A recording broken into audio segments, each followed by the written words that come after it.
दो बिंदु दिया हुआ है, दो बिंदुओं का निर्देशांक है 3, 0 और -5, 4 को मिलाने वाले रेखाखंड का मध्य बिंदु का नियामक प्राप्त करना है। दो बिंदु का निर्देशांक दिया हुआ है और इन दोनों बिंदुओं को मिलाने वाले रेखाखंड का मध्य बिंदु का निर्देशांक ज्ञात करना है।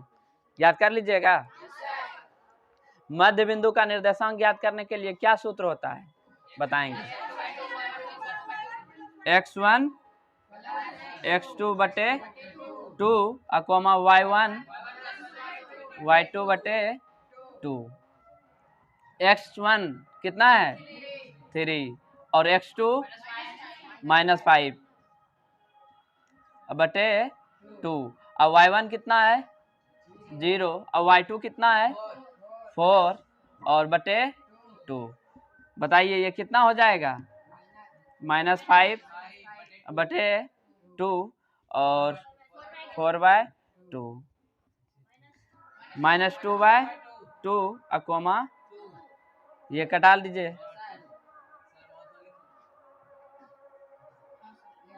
-1,2। ये क्या हुआ मध्य बिंदु का नियामक। जैसे में देख लीजिए, ये अगर ये रहता 3,0 और ये रहता -5,4 तो मध्य बिंदु मान लिया जाए एम बिंदु है, तो एम बिंदु का ये मिडिल पॉइंट हुआ ना, तो यही इसी बिंदु का निर्देशांक ये निकला है। सवाल समझ में आ गया। चलिए अब तो ये मौखिक ही हो जाएगा। 22 नंबर बिंदु -3,5 का भुज है। भुज क्या होता है पहले ये बताएं कि भुज क्या होता है। एक्स नियामक को क्या कहते हैं भुज कहते हैं। तो किसी बिंदु का निर्देशांक है -3,5 तो भुज बराबर कितना हो जाएगा -3 और इसमें कोटि बराबर कितना होगा। चूंकि आप जानते हैं कि कोटि क्या होता है वाय नियामक को कोटि कहते हैं। अच्छा ये भी है मौखिक ही होने वाला। चलिए 23 द्वितीय चतुर्थांश में बिंदु के नियामक होंगे। सबसे पहले हमें ये बताएं कि द्वितीय चतुर्थांश में साइन क्या होता है, चिन्ह क्या होता है। क्या होता है माइनस प्लस, यानी एक्स नियामक का साइन क्या होगा माइनस और वाई नियामक का साइन क्या होगा। तो ऑप्शन में आपका देखिए क्या है 2,3 ये होने वाला है नहीं है। -2,3 ये पॉसिबल है, यही होगा आपका -2,3 ये क्या है किसी त्रिभुज के शीर्ष का नियामक। त्रिभुज में कितने शीर्ष होते हैं 3, तो तीनों नियामक दिया है, तीनों शीर्ष का नियामक दिया है इस प्रकार से -3,0 5, -2 -8,5 तो इसके केंद्रक के नियामक होंगे। किसके केंद्रक का नियामक त्रिभुज के केंद्रक का नियामक। त्रिभुज का केंद्रक का निर्देशांक ज्ञात करने के लिए या केंद्र का निर्देशांक ज्ञात करने के लिए क्या सूत्र होता है फॉर्मूला बताइए। त्रिभुज के मान लिया जाए कि त्रिभुज के केंद्रक का निर्देशांक ये केंद्र ओ है, क्या है ओ, तो ओ बिंदु का निर्देशांक प्राप्त करने के लिए बताइए फॉर्मूला क्या होगा x1 प्लस x3 बटे 2 3 और प्लस y3 बटे 3। तो इस पे रखिएगा हो जाएगा। बताएं x1 का वैल्यू कितना होगा -3, x2 का 5 और -8 डायरेक्ट लिख देते हैं अब बटे 3। y1 का वैल्यू बताएं 0 -2 प्लस 5 बटे 3 क्या हो जाएगा देखिए -11 प्लस 5। चलिए एक स्टेप बढ़ा देंगे, ये कितना हो जाएगा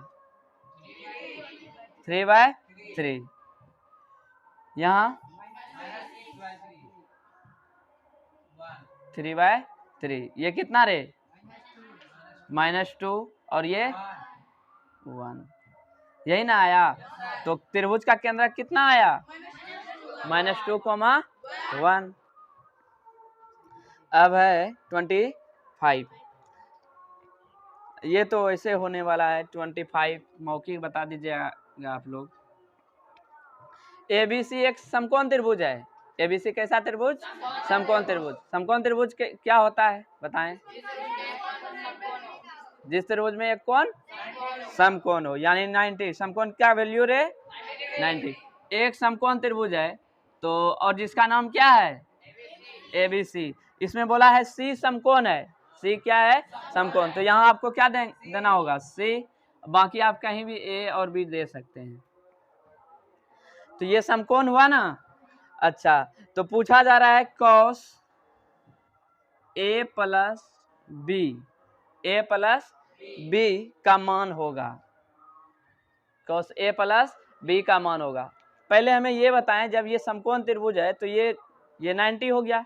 A और B ये कोण है ना, इन दोनों कोणों का योग कितना होगा? 90 डिग्री। ये दिया नहीं है कि मतलब ये प्रॉपर मान नहीं दिया है, ठीक। लेकिन A प्लस B का योग होगा निश्चित तौर पर, कितना होगा? 90। तो cos 90 का वैल्यू कितना होता है रे? 0। देखिए ऑप्शन में है, A नंबर में है। तो इस तरह से बना लेंगे। अच्छा सवाल था ये, ठीक। नेक्स्ट है 28 सेंटीमीटर व्यास वाले वृत्त की परिधि क्या होगी? वृत्त का परिधि बताएं कोई? 2πr। तो यहाँ से निकल जाएगा ना, व्यास 28 है, त्रिज्या कितना हो जाएगा? 14 सेंटीमीटर। परिधि निकाल लीजिएगा ना। चलिए, वृत्त के व्यास को किससे सूचित किया जाता है? D से। 28 सेंटीमीटर। और वृत्त का परिधि कितना है? ओ, परिधि निकालना है, वृत्त की परिधि। वृत्त की परिधि ये निकालना है। तो D दिया है तो बताएं R बराबर कितना हो जाएगा? D/2 होता है ना। तो 28/2 सेंटीमीटर कितना आ रहा है? 14 सेंटीमीटर। वृत्त की परिधि निकालने के लिए क्या करना होगा? सूत्र होता है परिधि का ये, या परिमाप? परिमाप अगर बोला रहता निकालने तो भी वही चीज करेंगे जो यहाँ कर रहे हैं। क्या हो जाएगा? 2πr इकाई। 2π का मान क्या यूज करेंगे? 22/7। r का मान रे 14। ये कितना हो रहा है? 88 सेंटीमीटर। ऐसे निकाल लेंगे। ऑप्शन नंबर बी, ठीक। नेक्स्ट, वृत्त की सबसे लंबी जीवा कहलाती है? व्यास। वाह, वृत्त की सबसे लंबी जीवा कहलाती है व्यास। इसका मतलब है कि व्यास भी एक क्या है? जीवा है, ठीक। 28 नंबर कुछ इस तरह से है। 28 ये तो बता दीजिएगा। tan theta into cot theta. बताएं tan theta into cot theta बराबर कितना होगा रे? इसका गुणनफल होता है कितना? 1। हम जानते हैं कि tan theta into cot theta बराबर क्या होता है? 1। अगर बोला जाएगा कि इसे मतलब क्यों 1 होता है, कैसे 1 हो गया, तो बताना है। tan थीटा के लिए PVH में क्या होता है? P/B। और cot थीटा के लिए क्या होता है? B/P। कट के कितना? 1। इसीलिए tan theta into cot theta का गुणनफल कितना होता है? 1 होता है। tan 90 डिग्री माइनस कितना? 35 डिग्री। ऐसा क्यों कर रहे हैं? कितना होगा? 55। हाँ, यहीं पर गलती होता है, यही गलती होता है ना। समझाया ना, इस क्लास में बता दिया गया है। cot 55 degree. अब प्लस यहाँ बताइए cot 90 माइनस 12। हमेशा एक बात याद रखेंगे, अगर t अनुपात को चेंज कर देंगे तो यहाँ चेंज नहीं करना है। ठीक। और टी अनुपात अगर चेंज नहीं किए हैं तो आपको डिग्री में तब्दील करना होगा, समझ रहे हैं ना। जैसे मैंने 1035 को हम क्या लिख सकते हैं, 1090 में क्या घटाइएगा जो 1035 डिग्री के बराबर होगा, 55 घटाइएगा तब ना। कॉट 78 डिग्री था, कॉट 90 में कितना 12 डिग्री घटाएंगे तब ना 78 डिग्री होगा। अब आप जानते हैं कि 1090 माइनस थीटा के लिए क्या होता है, कॉट थीटा। कॉट थीटा के स्थान पर कितना है 55 डिग्री, कॉट 55। यहाँ कॉट कितना हो जाएगा, यहाँ कितना, अच्छा कॉट 90 माइनस थीटा बराबर क्या 10 थीटा।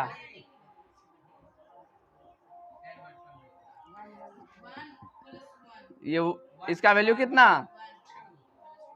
काट कर 1, ये कट कर 1, यही ना होगा। ठीक, चलिए साइन थीटा बराबर दिया है ए बाई बी, तो किसका वैल्यू निकालना है, कॉस थीटा का। हम जानते हैं साइन थीटा के लिए क्या होता है P by B, P by H, बिल्कुल। पी का मान कितना है ए, और बी का मान, एच का मान बी। जहां पी क्या है लंब है, एच क्या है कर्ण है, और हमें कॉस थीटा प्राप्त करने के लिए हमें क्या चाहिए बी, जहां क्या आधार है, आधार हमें निकालने की आवश्यकता है। तो सबसे पहले आप निकाल लीजिए आधार, बी बराबर क्या होता है माइनस सी स्क्वायर पी स्क्वायर। एच का मान बताएं क्या है बी स्क्वायर, अब माइनस पी का मान ए स्क्वायर, यही ना रह जाएगा। बी के जगह क्या पुट करना है, बी जहां क्या आधार, B square minus A square, हाँ अंडर रूट। तो देखिए अब तो हो ही गया है, बी का वैल्यू कितना है रे root under B square minus A square. अब बटे एच का मान तो दिया हुआ था बी, यही है आंसर, देखिए तो ऑप्शन नंबर बी। अब 31 साइन थीटा 1/2 तो कॉट थीटा बराबर क्या, ये नहीं बनेगा, सेम इसी टाइप में है साइन थीटा का। ये किसका मान दिया है, पी का मान कितना है 1 और एच का मान 2। आपको क्या निकालना होगा, बी निकालना होगा। बी निकालने के लिए H square minus P square, H का वैल्यू बताएं 2 का वर्ग कितना हो जाएगा 4 और 1, ये कितना √3, ये आधार निकल गया। और हमें निकालना क्या है कॉट थीटा बराबर क्या होता है B by P, cot theta बराबर बी बाई पी। बी का मान कितना निकला है √3, अब पी का मान 1 है, तो ये हो जाएगा कितना √3, ऑप्शन नंबर बी। दिया है √3 tan 2 थीटा, अब बराबर 3, तब थीटा का मान थीटा बराबर 1। देखिए क्वेश्चन क्या है √3 tan 2 थीटा अब बराबर कितना 3, तो थीटा का वैल्यू पूछा है, तो बताइएगा क्या लिखेंगे tan 2 थीटा अब बराबर 3/√3, tan 2 थीटा अब बराबर कितना, इसको आप क्या लिख सकते हैं जानते हैं √3 गुना √3 अब बटे √3, कोई दिक्कत, 3 को आप ये लिख सकते हैं ना √3 गुना √3 लिख सकते हैं। ओह ये कटाना नहीं है, मतलब हाँ ये कट जाएगा, कितना बचेगा tan 2 थीटा √3 किसका वैल्यू होता है रे 10 में, tan 60 डिग्री का लग गया। 2 थीटा बराबर क्या हो गया 60 डिग्री, 30, थीटा बराबर कितना 30 डिग्री। यही हो गया आपका आंसर, ऑप्शन नंबर बी। और क्या है, ये तो देखिए, ये आपसे ये पूछा है सेक 90 माइनस थीटा, बता दीजिएगा क्या होता है। सेक किस में बदलता है रे, सेक 90 माइनस थीटा के लिए क्या लिखते हैं, कोसेक थीटा, कोसेक थीटा। देखिए 34 में क्या है, आर त्रिज्या वाले वृत्त में थीटा के त्रिज्यखंड का, थीटा डिग्री त्रिज्यखंड का क्षेत्रफल, आर त्रिज्या वाले वृत्त में थीटा डिग्री के त्रिज्यखंड का क्षेत्रफल होगा। त्रिज्यखंड का क्षेत्रफल थीटा डिग्री बटे 360 पाई आर स्क्वायर, इधर क्या लिखिएगा, वर्ग इकाई। देखिए दो वृत्तों का क्षेत्रफल का अनुपात दिया है, ये किसका अनुपात दिया है, दो वृत्त के क्षेत्रफलों का, और परिधियों का अनुपात पूछा है। वृत्तों के क्षेत्रफलों का अनुपात दिया है, वृत्त के क्षेत्रफलों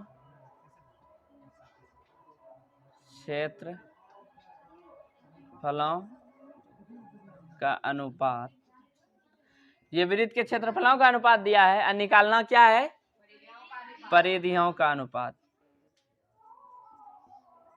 परिधियों का अनुपात निकालना है, अनुपात बताना है। तो देखिए यहाँ करेंगे क्या, इस तरह का क्वेश्चन अक्सर पूछा जाता है, ठीक।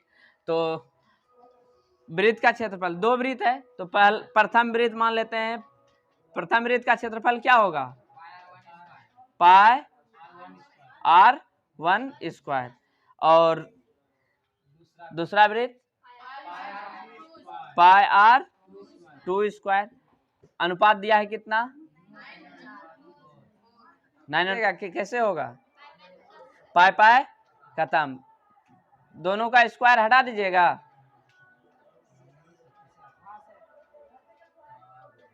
स्क्वायर हटाइएगा तो क्या होगा, रूट। ये समझ रहे हैं ना, दोनों का स्क्वायर कहाँ चला गया, ये कितना 3/2, ये त्रिज्या का अनुपात हो गया। अब लेकिन पूछा है किसका, परिधियों का।